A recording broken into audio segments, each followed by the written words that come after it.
അങ്ങനെ നമ്മുടെ ബിഗ് ബോസിൻ്റെ ടിക്കറ്റ് ടു ഫിനാലെ എന്ന ഒരു വലിയ ഒരു സംഭവത്തിന് ഇന്ന് കൊടിയേറിയിരിക്കുകയാണ്. അപ്പോൾ ഇതിൽ ജയിക്കുന്ന ആൾക്ക് ഡയറക്റ്റ് ഫിനാലയിലേക്ക് പോകാനുള്ള ടിക്കറ്റാണ് കിട്ടുന്നത്. അപ്പോൾ അതിന് വേണ്ടിയിട്ടുള്ള ഫസ്റ്റ് ടാസ്ക്കാണ് ഈ കാണുന്നത്. നമ്മുടെ ഓരോ കണ്ടസ്റ്റൻസിനെയും ഓരോ പെഡലിൽ ഇങ്ങനെ നിർത്തിയിരിക്കുകയാണ്. അതും വളരെ നേർത്ത രീതിയിൽ ജസ്റ്റ് കാലുകൾ മാത്രം വെക്കാൻ പറ്റുള്ളൂ. ആ രീതിയിൽ നിർത്തിക്കൊണ്ട്, ആ സ്റ്റാൻഡിൽ നിർത്തിക്കൊണ്ട് കൈ ഒരു ഹാൻഡിലിൽ പിടിച്ചുകൊണ്ട് ബാക്കിലോട്ട് പിടിച്ചുകൊണ്ട് നിൽക്കുക. ഏറ്റവും കൂടുതൽ നേരം ആരാണോ അതിൽ സർവൈവ് ചെയ്യുന്നത് ആൾ ജയിക്കും എന്നാണ് ഈ ടാസ്കിൻ്റെത്. അപ്പം നമ്മുടെ പോയിന്റ് നിലവാരം എങ്ങനെയാണ്, ഇവരെങ്ങനെയൊക്കെയാണ് ഗെയിം കളിച്ചതെന്നൊക്കെ നോക്കിയാലോ. അപ്പോൾ എല്ലാവരും കയറി നിന്നു കുറച്ച് നേരം കഴിഞ്ഞപ്പോഴത്തേക്കും എല്ലാവരും കൈയൊക്കെ ഒരു 10 മിനിറ്റ് ആയപ്പോഴത്തേക്കും എല്ലാവർക്കും വയ്യാണ്ടായി. അവരിങ്ങ് ക്ഷീണിച്ച് തളർന്ന അവസ്ഥയിലായി. നെവീൻ കരഞ്ഞ് തളർന്നു. കുറേ ട്രൈ ചെയ്തു. എന്നിട്ട് അക്ബർ അവിടെ നിന്ന് ട്രൈ ചെയ്യുന്നുണ്ട്. നെവീനോട് ഇറങ്ങാൻ പറയുന്നു, ഷാനവാസിൻ്റെ അടുത്ത് ഇറങ്ങാൻ പറയുന്നു. നിങ്ങൾ ഇറങ്ങിയാൽ ഞാൻ ഇറങ്ങാമെന്ന് പറയുന്നുണ്ട്. അങ്ങനെ ആദ്യം ഇറങ്ങിയത് നമ്മുടെ ഷാനവാസാണ്. അതിനുശേഷം നമ്മുടെ നെവീൻ്റെ കരച്ചിൽ കേട്ടിട്ട് ഹനുമോള് ചോദിക്കുക, ഒരുമാതിരി പ്രസവിക്കാൻ പോകുന്ന പോലെ നെവീൻ കിടന്ന് കരയുന്നു. ഹനുമോള് ചോദിക്കുക, കൊച്ചു വന്നോ, മോളാണോ മോനാണോ എന്നുള്ള രീതിയിലൊക്കെ ചോദിക്കുന്നുണ്ട്. ഷാനവാസ് ഇറങ്ങി.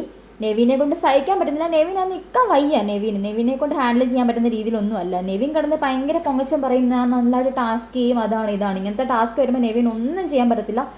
നെവീൻ സെക്കൻഡ് ഇറങ്ങി. ചക്ക വെട്ടിയിട്ട പോലെയാണ് നെവീൻ ഇറങ്ങിയത്. അപ്പോൾ ആരോ ചോദിക്കുന്നുണ്ട്, നെവീൻ നൂറയാണ് ചക്ക വെട്ടിയിട്ട പോലെ വീണല്ലോ, വരിക്കച്ചക്കയാണോ എന്നൊക്കെ ചോദിക്കുന്നുണ്ട്. നെവീൻ്റെ വീഴ്ചയ്ക്ക് ശേഷം അനുമോള് പറയുന്നുണ്ട്, ഇതാ പറയുന്നത് കുറച്ച് കഴിക്കണം, ചുമ്മാ വാരി വലിച്ച് തിന്നുമ്പോൾ ഓർക്കണം എന്നൊക്കെ അനുമോള് പറയുന്നുണ്ട്. അത് സത്യമല്ലേ? വെറുതെ ഇങ്ങനെ കഴിച്ചുകൊണ്ടിരുന്നു കഴിഞ്ഞാൽ ഒരു ആരോഗ്യം കാണത്തില്ല. അതിനുശേഷം അനീഷ് ഇറങ്ങി. അനീഷിനെ കൊണ്ട് മതിയായി. അനീഷിന് വയ്യ. അനീഷിനെ കൊണ്ട് ഇനി ചെയ്യാൻ വയ്യാത്ത രീതിയിൽ ഇറങ്ങി. നമ്മുടെ നെവീൻ പുറത്തിറങ്ങി കഴിഞ്ഞപ്പോൾ നെവീൻ്റെ കാര്യം നോക്കുമല്ല. നെവീൻ അവിടെ നിന്ന് അനുമോളുടെ കുറ്റം കണ്ടുപിടിക്കുക. അനുമോൾ ഒരു സൈഡിലോട്ട് ചരിഞ്ഞ് നിൽക്കുന്നു. അനുമോൾ നിൽക്കുന്നത് റെസ്റ്റിംഗ് പൊസിഷനിലാണ്. അവിടെയുള്ള ഓൾമോസ്റ്റ് എല്ലാവരും ഇടയ്ക്കിടയ്ക്ക് റെസ്റ്റിംഗ് പൊസിഷനിലൊക്കെ നിൽക്കാറുണ്ട്. അക്ബർ നോക്കും ഒരു സൈഡിലോട്ട് ചരിഞ്ഞാണ്. അതിൽ 100 ഒരു സൈഡിലോട്ട് ചരിഞ്ഞ് നിൽക്കാറുണ്ട്. ആരും ഒരുപാട് തവണ നിന്നു. അപ്പം എല്ലാവരും നിൽക്കുന്നുണ്ട് എന്ന് വെച്ച് കൈ അവിടെ തന്നെയല്ലേ ഇരിക്കുന്നത്. അപ്പം അതും പറഞ്ഞുകൊണ്ട് നെവീൻ കുറേ നമ്മുടെ അനുമോളുടെ അടുത്ത് കിടന്ന് ചാടുന്നുണ്ട്. അപ്പോൾ അനുമോൾ ഒന്നും മിണ്ടുന്നില്ല. അനുമോൾ പ്രത്യേകിച്ച് ഒന്നും പറയുന്നില്ല. എന്നിട്ട് അനുമോളുടെ അടുത്ത് നെവീൻ പറയാണ്, നീ നിൽക്കുന്ന പോലെ ഞാൻ നിൽക്കുവാണെങ്കിൽ എനിക്ക് എത്ര സമയം വേണമെങ്കിലും നിൽക്കാൻ പറ്റുമെന്ന് പറഞ്ഞ് ഓടിച്ചാടി എന്നെ മടകോട്ട് വരുമ്പോൾ ബിഗ് ബോസ് പറയുന്നുണ്ട്, ഒന്ന് ഇറങ്ങിക്കേ, മോന് തോറ്റുപോയതല്ലേ, താഴോട്ട് ഇറങ്ങാൻ പറഞ്ഞു. അപ്പോഴത്തെ ഷാനവാസ് പറഞ്ഞു, നിൻ്റെ അടുത്ത് പറഞ്ഞ എന്താണെന്നറിയാവോ, ആവശ്യമില്ലാത്ത കാര്യത്തിൽ ഇടപെടാതെ സ്വന്തം കാര്യം നോക്കി മാറിയിരിക്കുമെന്നാണ് ബിഗ് ബോസ് പറഞ്ഞത്. നിൻ്റെ പണി നോക്കിയാൽ മതിയെന്നാണ് ബിഗ് ബോസ് ഉദ്ദേശിച്ചെന്ന് ഷാനവാസ് പറയുന്നുണ്ട്. അപ്പം നമ്മുടെ നെവീൻ ചോദിക്കുന്നത്, അങ്ങനെയാണോ ബിഗ് ബോസ് പറഞ്ഞത്? അങ്ങനെയൊന്നും അല്ലല്ലോ പറഞ്ഞത്. അപ്പോൾ ഷാനവാസ് പറയുന്നുണ്ട്, ഇവിടെയുള്ള എല്ലാവരും അങ്ങനെ ചെയ്യാറുണ്ട്, ആരും ചെയ്യുന്നത് ഞാൻ കണ്ടു. എന്നിട്ട് നെവീൻ ചോദിച്ചു, അപ്പം നീ എന്താ പറയാതിരുന്നത്, നിൻ്റെ വായിൽ എന്തായിരുന്നു എന്ന് നമ്മുടെ ഷാനവാസിൻ്റെ അടുത്ത് ചോദിക്കുന്നുണ്ട്. അപ്പോൾ ഷാനവാസ് പറയുന്നു, അതെൻ്റെ കാര്യമല്ല, എനിക്കത് പറയേണ്ട ആവശ്യമില്ല, കാരണം ബിഗ് ബോസ് എന്തിനാണ് അവിടെ നിൽക്കുന്നത്, ബിഗ് ബോസിൻ്റെ കാര്യങ്ങൾ നോക്കാൻ ബിഗ് ബോസിന് അറിയാം എന്നൊക്കെ പറയുന്നു. അതിനുശേഷം നമ്മുടെ ആദില തല കറങ്ങി വീണായിരുന്നു. ആദിലേക്ക് പറ്റാണ്ടായി, ആദില തല കറങ്ങി വീണു. നൂറ കുറച്ച് ഡെസ്പ് ആവുന്നുണ്ട് അത് കണ്ടിട്ട്. പക്ഷേ അപ്പം തന്നെ നമ്മുടെ അനീഷും ഷാനവാസും കൂടെ ആദിലിനെ പൊക്കി എടുത്തുകൊണ്ട് പോയിട്ട് കൺഫെഷൻ റൂമിൽ കൊണ്ട് ചെയ്യുന്നു, മീൻസ് അവരെ ആക്കുന്നു. ആദിലേക്ക് വേണ്ടി ട്രീറ്റ്മെൻ്റ് ഒക്കെ എനിക്ക് തോന്നുന്നു അവരോട് കൊടുത്തെന്ന് തോന്നുന്നു. അനുമോള് കഷ്ടപ്പെട്ട് ട്രൈ ചെയ്യുന്നുണ്ട്. അനുമോളുടെ മാക്സിമം അനുമോൾ ട്രൈ ചെയ്യുന്നുണ്ട്. അതിനുശേഷം അത് കഴിഞ്ഞിട്ട് ഇറങ്ങിയത് അക്ബറാണ്. അക്ബറും അത് കഴിഞ്ഞിട്ട് ഇറങ്ങി. അക്ബറിനെ കൊണ്ടും പറ്റുന്നില്ലായിരുന്നു. എന്നിട്ട് അക്ബർ അവിടെ നിന്ന് കൗണ്ടർ പറയുകയാണ്. അത് കുറേ ട്രൈ ചെയ്തു. നൂറയും ആര്യന് സാബുമാനും പിന്നെ അനുമോളും കൂടെ ആയിരുന്നു ലാസ്റ്റിൽ നിന്ന 4 പേര്. അനുമോളുടെ മാക്സിമം ട്രൈ ചെയ്തു. 6ാമത്തെ പൊസിഷനിലെത്തി. അനുമോളും താഴെ ഇറങ്ങി. അനുമോളെ കൊണ്ട് വയ്യാണ്ടായി. അനുമോള് കൈയൊക്കെ വേദനിച്ച് കിടന്ന് വിഷമിച്ച് കരയുന്നുണ്ട്.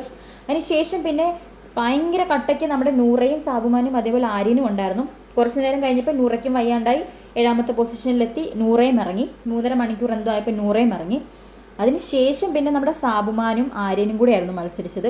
ആര്യൻ പറയുന്നുണ്ടാ, നീ ഇറങ്ങടാ, ഞാൻ അത് കഴിഞ്ഞ് ഇറങ്ങാം എന്നുള്ള രീതി. അപ്പോൾ സാബുമാൻ പറഞ്ഞു, നീ ഒന്ന് പോയേ, ഞാനിപ്പോൾ ഇറങ്ങത്തൊന്നും ഇല്ലയെന്ന് പറയുന്നുണ്ട്. എന്നിട്ട് ഇവർ തമ്മിൽ എന്തോ ഒരു ഗെയിം കളിക്കുന്നുണ്ട്.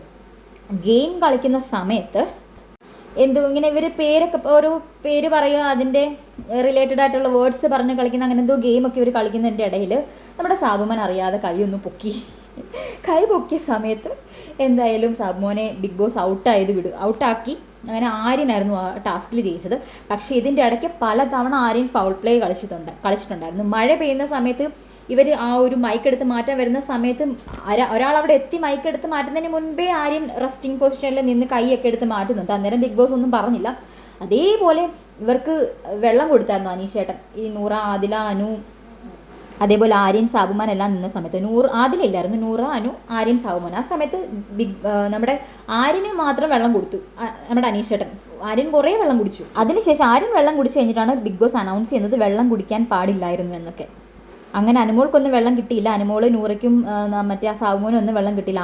ആര്യൻ എന്തായാലും നല്ലപോലെ വെള്ളം കുടിച്ച് അവനുള്ള സ്ട്രെങ്തും ആ ഡീഹൈഡ്രേറ്റ് ആയി പോയിൻ്റെ ആ ഒരു സ്ട്രെങ്ത് ഒക്കെ തിരിച്ചു പിടിച്ച് ആര്യൻ ആ കളി നല്ല രീതിക്ക് മുന്നേറി. മറ്റുള്ളവരൊക്കെ തളർന്നു പോയി ശരിക്കും പറഞ്ഞാൽ. അങ്ങനെ 9 പോയിന്റുകൾ നേടി നമ്മുടെ ആര്യൻ ജയിച്ചു.